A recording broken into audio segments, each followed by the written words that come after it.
ফের নিয়োগের দাবিতে সোচ্চার হল টেট উত্তীর্ণ কর্মপ্রার্থীরা। রাজ্য শিক্ষা দপ্তরের সামনে আজ জড়ো হয়েছিলেন টেট উত্তীর্ণ প্রার্থীরা। একসাথে সমস্ত টেট উত্তীর্ণদের নিয়োগের দাবি রয়েছে ওই কর্মপ্রার্থীদের। আজকের অভিযানে রাজ্য শিক্ষা অধিকর্তার সঙ্গে দেখা করার চেষ্টা করেন টেট উত্তীর্ণরা, কিন্তু সেই চেষ্টা বিফল হওয়ায় সেখান থেকে রাজ্যের অর্থমন্ত্রীর সঙ্গে দেখা করার পরিকল্পনা নেয়। সেই পরিকল্পনায় জল ঢেলে দেয় পুলিশ। তাদের গতিরোধ করে সমস্ত কর্মপ্রার্থীদের গ্রেপ্তার করে নিয়ে যাওয়া হয় পুলিশ লাইনে। এদিকে পুলিশের এই পদক্ষেপে নাখোশ টেট উত্তীর্ণ কর্মপ্রার্থীরা। আজকের এই অভিযান নিয়ে সংবাদ মাধ্যমের সামনে প্রতিক্রিয়া ব্যক্ত করতে গিয়ে এক কর্মপ্রার্থী কি জানিয়েছেন দেখুন। ক্যাটাগরি ওয়াইজে মেনটেন করে এখানে পোস্ট অনেকটা কম ফিল আপ করা হবে। আমরা টেট 2 এর মধ্যে পাস করেছি টোটাল 1488 জন, কিন্তু এখানে পোস্ট দিয়েছে 1020 জন।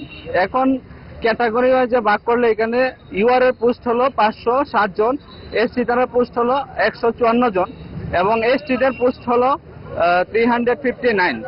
এখন কথা হলো সবগুলি টোটাল মিলিয়ে এখানে প্রায় ফিল আপ করা হচ্ছে 800 পোস্ট, প্রায় হলো 800 পোস্ট। আমরা যে এখানে 1488 জন টিকেছি, তো ম্যাক্সিমাম আমরা এখানে 700-র মতো পোস্ট বাদ যাবে, আমরা পাবো না।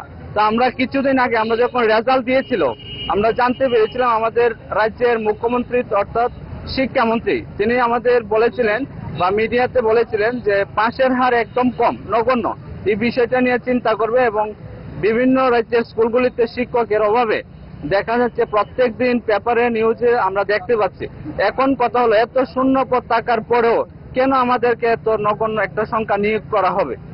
स्वर्ण कमल ज्वेलर्स प्रेजेंट्स विवाह स्वर्ण उत्सव 19 जनवरी से पूरे वेडिंग सीजन तक। वेडिंग ज्वेलरी खरीदिए और जीतिए एक romantic couple trip to Vietnam. पाएं गोल्ड ज्वेलरी पर up to 25% making charges off और डायमंड ज्वेलरी पर 100% मेकिंग चार्जेस ऑफ। साथ ही लकी ड्रॉ में जीतिए 2 फैमिली ट्रिप्स टू कश्मीर। हर परचेज पर अश्योर गिफ्ट और हॉलमार्क्ड ओल्ड गोल्ड एक्सचेंज पर कंप्लीट वैल्यू। सिर्फ स्वर्ण कमल ज्वेलर्स पर। TNC apply.